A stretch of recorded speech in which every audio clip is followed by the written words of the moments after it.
আচ্ছা, পুলিশ কি করে বাংলাদেশে? লোককে গ্রেফতার করে, তার পকেটে ইয়াবা ঢুকিয়ে দেয়, তারপর তার বিরুদ্ধে মামলা করে না? পুলিশ কি করে? বাড়িতে রেড দিয়ে তারপরে সেইখানে অস্ত্র রাখে, তারপর তার বিরুদ্ধে অস্ত্র মামলা দেয়। যেই পুলিশ এইভাবে মানুষকে মিথ্যা মামলায় জড়ায়, তাদের সরবরাহ করা, তাদের জব্দ করা কম্পিউটারের রিপোর্ট, সেটা কি অধিকারের রিপোর্ট নাকি পুলিশের তৈরি করা রিপোর্ট? অধিকার বলেছে এই রিপোর্ট তাদের নয়। কাজেই একটা ভুয়া রিপোর্টের উপরে ভর করে আজকে এই সরকার আদালতকে ব্যবহার করে মানবাধিকার সংগঠনগুলোকে জেলে পুরছে। বন্ধুরা আমার, বাংলাদেশে এই সরকার একদিকে রাত ৮টা পর্যন্ত বিচার বিভাগকে ব্যস্ত রেখেছেন। তারা নানানভাবে সাক্ষী সবুত নিয়ে এসে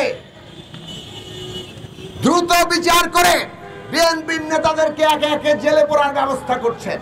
৪০ লক্ষ মামলা দিয়েছেন। এখন বিএনপি চেয়ারপারসন কিংবা অ্যাক্টিং চেয়ারপারসন, তাদেরকে তো সাজা দিয়েছিলেন। এখন মহাসচিব থেকে শুরু করে ইউনিয়ন পর্যায়ের নেতা পর্যন্ত তারা কত দ্রুত সাজা দিয়ে তাদের জেলে ভরতে পারেন সেই ব্যবস্থা করছেন। কেবল বিএনপি নয়, আজকে আমরা দেখছি মানবাধিকার সংগঠনগুলোকেও তারা ছাড় দিচ্ছেন না।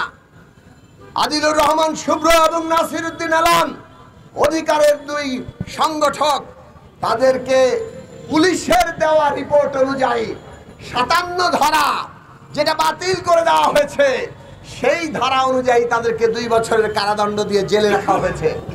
বন্ধুরা আমার, পুলিশ অধিকারের অফিস থেকে কম্পিউটার জব্দ করেছে। সেই কম্পিউটার থেকে নাকি তারা এই ৬১ জনের একটি রিপোর্ট তারা পেয়েছে। এই স্বৈরাচারী ফ্যাসিস্ট সরকারের পদত্যাগ, সংসদের বিলুপ্তি, নির্বাচনকালীন নিরপেক্ষ সরকারের, অন্তর্বর্তী সরকারের অধীনে নির্বাচনের সুষ্ঠু পরিবেশ, বিএনপি চেয়ারপারসন বেগম খালেদা জিয়া সহ সকল রাজবন্দীর মুক্তি এবং বিদ্যমান এই ফ্যাসিস্ট রাষ্ট্র ব্যবস্থার বদলে একটা গণতান্ত্রিক রাষ্ট্র ব্যবস্থার জন্য সংবিধান সংস্কারের এক দফা দাবি, সেই এক দফা দাবির ভিত্তিতে চলমান আন্দোলনের অংশ হিসাবে আজকে গণতন্ত্র মঞ্চ বাংলাদেশ ব্যাংকের সামনে সংক্ষিপ্ত সমাবেশ করছে। এরপরে আমরা একটি মিছিল করব। বন্ধুরা আমার, আমাদের নেতৃবৃন্দ বক্তব্য রেখেছেন। আজকে যে পরিস্থিতি আমরা দেখতে পাচ্ছি, সরকার ভয় পেয়ে গেছে। বাজারে যান, আমরা জানি বাজারে গেলে বাংলাদেশের ৯০% মানুষের কি অবস্থা হয়। বাজারে আগুন ধরিয়েছে এই সরকার। সিন্ডিকেট নিয়ে যখন প্রশ্ন তোলা হয়, মন্ত্রী বলেন তিনি সিন্ডিকেট নিয়ন্ত্রণ করতে পারবেন না। সিন্ডিকেটকে ধরতে গেলে নাকি সিন্ডিকেট বাজারে আরো দাম বাড়িয়ে দেবে। সাংবাদিকরা প্রধানমন্ত্রীকে প্রশ্ন করে, বাণিজ্য মন্ত্রী সিন্ডিকেট নিয়ন্ত্রণ করতে পারবেন না বলেছেন। প্রধানমন্ত্রী বলেন বাণিজ্য মন্ত্রী এটা বলেছে, তিনি তাকে ধরবেন।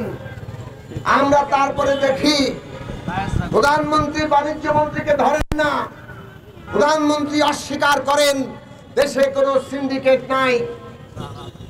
বন্ধুরা আমার, এই যে তামাশা তারা দিনের পর দিন বাজারে সিন্ডিকেট তৈরি করে সাধারণ মানুষের পকেট থেকে লক্ষ কোটি টাকা তারা হাতিয়ে নিচ্ছেন প্রতিদিন।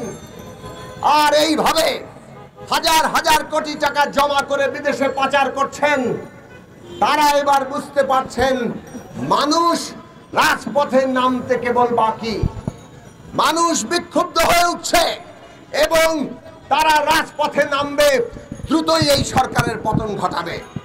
সেই জন্যই আওয়ামী লীগের সাধারণ সম্পাদক ওবায়দুল কাদের সাহেব বলেছেন, তারা ক্ষমতা থেকে নামলে নিশ্চিহ্ন হয়ে যাবেন।